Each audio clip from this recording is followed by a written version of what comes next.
Once when I was in high school in Oklahoma, we bought a new house and were moving things from the rental house to the new home. As I was transporting items in my car, I kept seeing a child out of the corner of my eye, passenger side. Each time I would look over, nobody would be there. When I would look forward, I would see this child standing up in the passenger seat in my peripheral. It kept happening. Once we set up the new house, I set up my miniature horses in my room. Collector type, about 6 inches tall, on my dresser. One night I woke up to the sound of a child crying. I got back to sleep. One more time I woke up, it seemed like a dream. I heard a child calling me from the corner of the room near the window, next to my stereo. I got up, somehow not even sensing anything was odd. The child asked me to get her, one of the horses. I walked over to the horses. The dresser with the horses was on the opposite side of the room next to the door. I remember placing my hand on one of them. This one? No, the one next to it, It replied. I picked up the one resembling my pony that was still up north and walked it over to where the voice was coming from. I then remember trying to see to whom I was handing the horse statuette. There just seemed to be a blurry light in the corner. The voice sort of laughed, an amused understanding, and told me to place it on the stereo. I did and went back to bed. It seemed like a dream. The next morning I woke up and found the horse statuette on my stereo where I had placed it in what I thought was a dream. I'm quite the scaredy cat and would normally freak when consciously pondering the possibility of encountering a ghost or spirit. I was quite surprised to see the horse statuette on my stereo. I told my family, and even my dad, a skeptic, was very alarmed.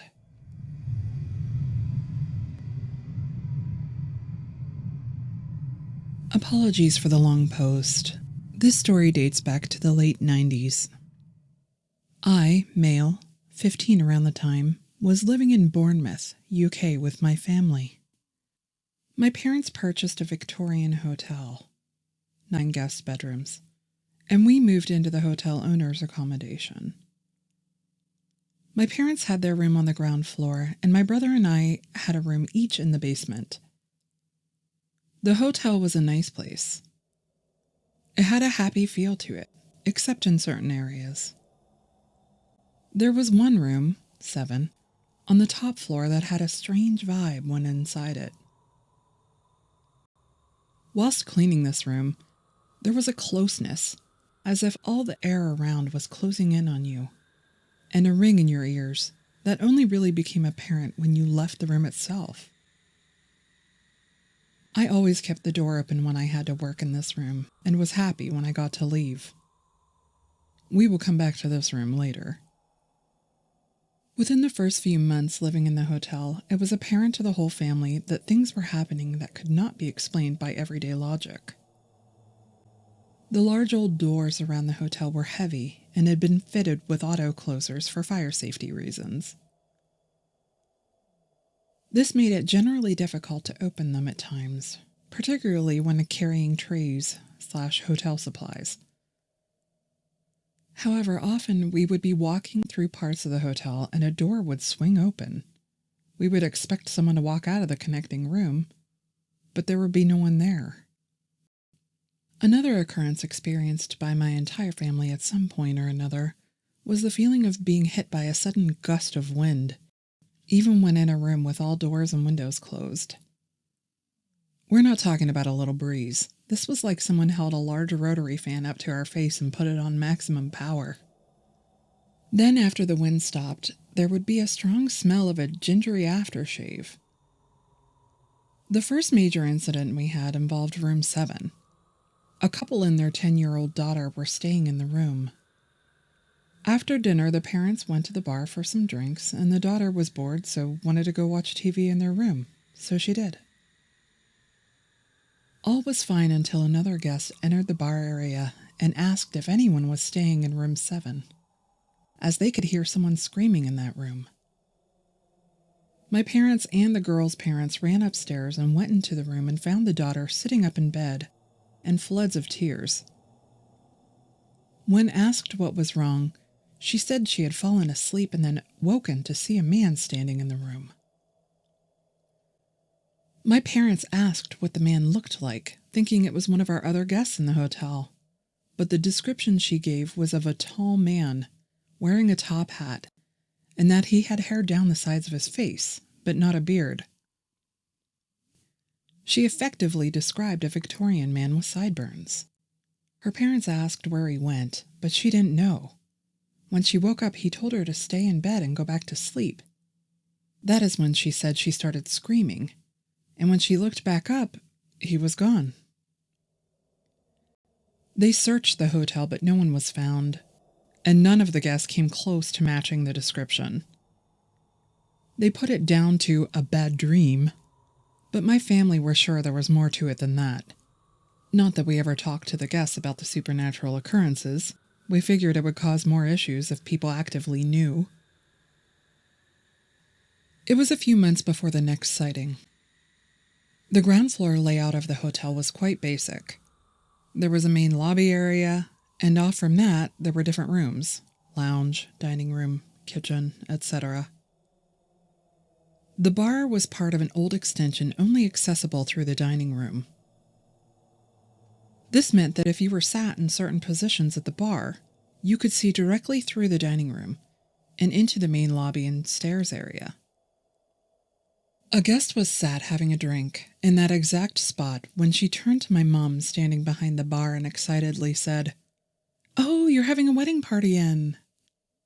Mom was quite confused and asked what the guest was referring to. The guest said that a man wearing a full top hat and tails just walked down the stairs. My mom moved around beside the bar and looked out of the window toward the entrance of the hotel, at which point the guest said, "He didn't go that way, he went down to the right side of the stairs." What the guest didn't know was that the right side of the stairs led to our private quarters. Mom and Dad went to check, but there was no one there, and although there were ways out of the building, they were locked and bolted from the inside, so no one could have exited through them without it showing. Another common occurrence in the hotel would be the sound of running. When on the ground floor, you would hear running upstairs. This was not surprising when the hotel had guests. In an old Victorian hotel, every sound was heard and magnified. But over the Christmas break, we would shut the upper floors of the hotel and just have family time, but the running around would still continue. It was so loud at one point that we were sure someone had broken in. My brother, my dad, and I even went upstairs clutching kitchen knives for safety, but after unlocking and checking the rooms, no one was up there. A guest started staying long-term at the hotel. I don't recall what his job was, but he had business some of the year in Bournemouth, and certain other days he had to travel into London. On London days, he would need to be out of the hotel by 5 a.m. Mum would leave him out a continental breakfast, and he would help himself to it and be gone before we woke up, returning later in the evening. One day, when returning from London, he was chatting to my parents and said something strange had happened when he left the hotel that morning. He had come out of his room as usual and was surprised to see a boy stood on the half landing leading up to the top floor of the hotel. The man was not used to seeing someone else up at 4:30, but being polite, he said good morning to the boy. He said the boy did not say anything. Instead, he just turned and slowly walked up to the top floor. The man thought it was strange, but carried on with his normal morning routine. My parents were puzzled by this and asked him what the boy looked like. He said he was around 8 to 9 years old, but could not recall what the boy was wearing. The reason my parents were confused was because at the time we had no children staying in the hotel.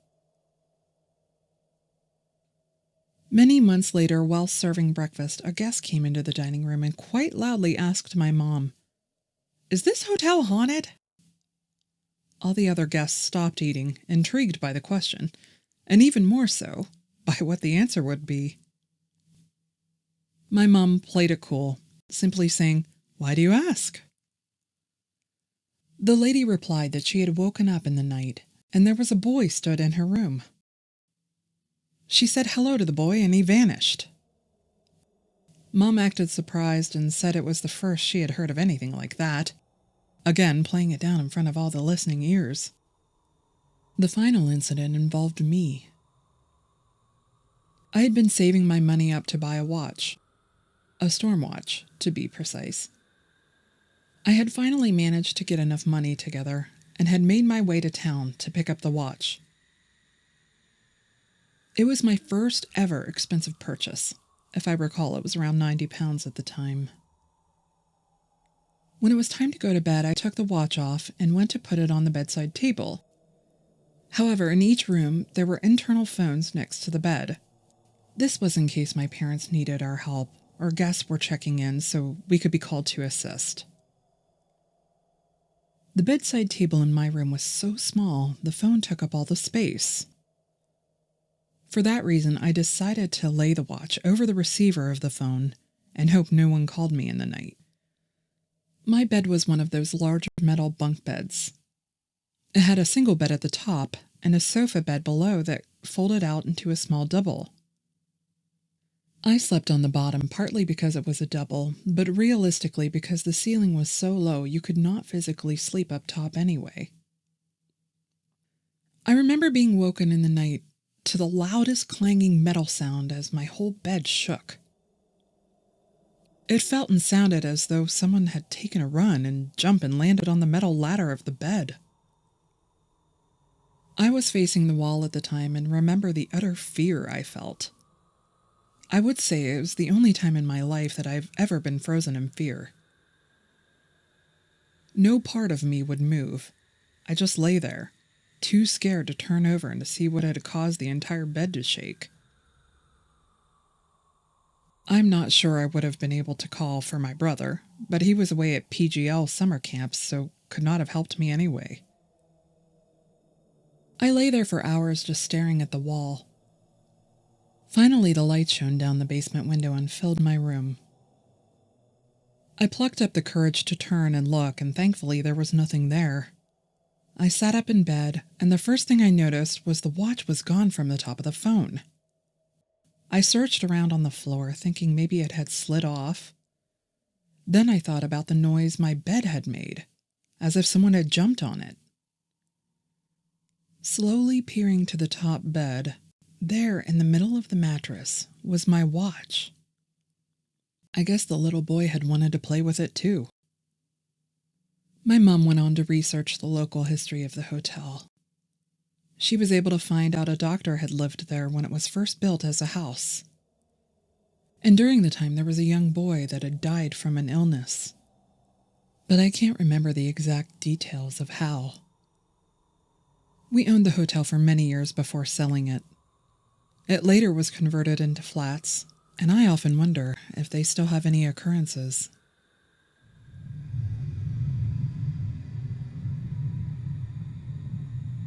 Around December 2020, my parents contracted the rampant illness that was ravaging the world. My 89-year-old grandmother, Mom's mom, ended up sick as well, following a hospitalization well into January. After recovering from the illness, she went to a fancy rehab facility that was supposed to help her get her strength back up. Prior to being sick, she was still able to walk and feed herself. Instead of helping my grandmother who suffered from dementia, the staff there left her alone in her room without food and water for 3 days. It wasn't until 3 days passed that she was hospitalized again for severe dehydration. Unfortunately, my parents were unable to sue the rehab facility despite the apparent and obvious elderly neglect and abuse. My grandmother returned to their home in February 2021, bedridden and in hospice care. It was at this time my mother called me to fly down and help her care for her. It's extremely hard watching someone you love slowly die, and I flew down immediately to help my mother and grandmother. She didn't live more than a month after that. Every day was a challenge to get her to eat and drink. There were good days where she was there, and she would smile and talk to her dogs. Sometimes she would even return the "I love you" I told her every night. I would help her into her wheelchair, and we would watch TV together and even go out into the backyard and bask in the sunlight. I tried to spend as much time with her as possible because deep down I had regrets of never spending enough time with my dad's mother, my Yaya, before she passed early in 2020. I stayed up from 2 p.m. to 7 a.m. constantly keeping watch over my grandma. One night I could tell it was finally time, and as my mother, father, and I stood around her to ensure she wasn't alone when she passed, I held her hand, reassuring her that it was okay to go. I never knew how heavy her passing would hit me. I hold my emotions in well, working in the medical field, but my regret still lingered. Did I do enough to help her? She passed around 3 a.m., and the doctor arrived around 5 a.m. The funeral home arrived around 7 a.m., but I was so tired I didn't see them wheel her out. I passed out at 7 a.m. and didn't wake until 2 p.m. I had a dream so real that it still shakes me to my core today. I can remember it so vividly still. In my dream, I was in a reception room or lobby. It was all white and blinding almost. The room was symmetrical, with two sides of the room having small wings with chairs to sit and wait. In the middle, towards the back, had a large closed-off reception desk that was closed, and on either side of that office space was a door on the left and a door on the right. I was standing towards the left side door, and I saw my grandma in her pajamas standing near the front entrance. I ran over to her, excited to see her, and she in turn looked excited as well. She was so enthusiastic and happy as she talked to me. For the life of me, I cannot recall a single thing she said, as she was so full of energy and beaming with joy. After talking to me for a few minutes, she told me she had to go. I could tell she was happy and no longer in any pain. As I watched her walk past me towards the back door on the left, my grandmother began to change. She started turning younger and healthier. It was watching her turn back in time, to her prime again. The closer she got to the door, the more youthful she looked. And then she was gone. I woke up so suddenly with a sense of panic. The meaning was so clear, and yet my mind was still in shock. To the best of my ability, I can only say my mind created an interpretation of the gates of heaven. To the best of my interpretation, created something in a form that I could accept, and there my grandmother said goodbye. She alleviated all my regrets and worries. It was clear how happy and content she now was, free from pain and suffering. At her funeral, I tried to tell my aunts and uncles the dream again, hoping in some way that it could alleviate their pain as it did for me. And in some way, I hope this story can help others feel at peace too.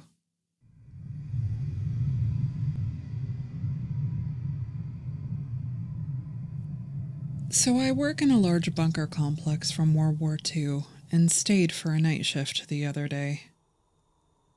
I'm an editor, so I had headphones on most of the time. Every now and then, though, I thought I heard some music from somewhere, but brushed it off as just me being tired. At around 1 a.m., I went for a smoke in an area that basically only me and my bosses can access. It's an old stairwell used to transport heavy cargo that doesn't fit in any elevator. As I approached the door, I once again heard music, but this time, clear as day. As I opened the door, it got really, really loud, like as if someone was sitting with a violin at the bottom of the stairwell. I work on the 4th floor. No other floor has direct access to the stairwell except the very bottom. Needless to say, I was weirded out, but thought, maybe some composer uses their free time and practices here. Yeah, I know, kind of stupid assumption, but the only explanation I had at the moment. The semi-social person I am, I went down to see who was playing and say hello, since the music was actually kind of beautiful. It reminded me a bit of the classical BioShock music and was, as far as I can tell, played by one single person on one violin. However, after I stepped down like 4 or 5 steps, the music abruptly stopped. Not in the way that you stop a recording. I could actually hear clattering and Foley sounds from handling a string instrument. I went down all the way and looked for any open doors or some way for this person to have gotten in here. However, there was nothing and no one in sight that would suggest someone had just played the music there. So, kind of disappointed, I went all the way back up. Bunker's floors are about double the normal height, so I had to walk up around 6 floors. But just as I stepped back into our hallway, the music started again. So, I went down again. Surely enough, there was no one there. At that point, my confusion turned into being kind of creeped out. I double-checked if every door was locked, which they were, and if the elevator, which had been out of service for a while, worked again. Maybe that's how they got in there. But no, it was still stuck below ground floor as it had for almost a year. So I thought, okay, every door is locked, and the only way in here is to have a key through one of the doors on each floor. 5 floors in total. So I went back up and waited, since I was sure to hear someone unlock a door and step into the stairwell. Nope. I reached the top, and at eerily the precise moment, I heard weird violin sounds first, like someone mildly plucking the strings. And then music set in again. And it was loud. Like, really loud. So I went down again, only to find nothing again. At that point, I was actually wondering if I was just too exhausted and started hallucinating or something. That's how I explained the music to me for the rest of the night. It was only the next morning that my stupid brain realized I recorded the music the first time I heard it loudly. So there's no chance of this being just in my head. Can anyone explain what the fuck may have been going on? I'm really confused.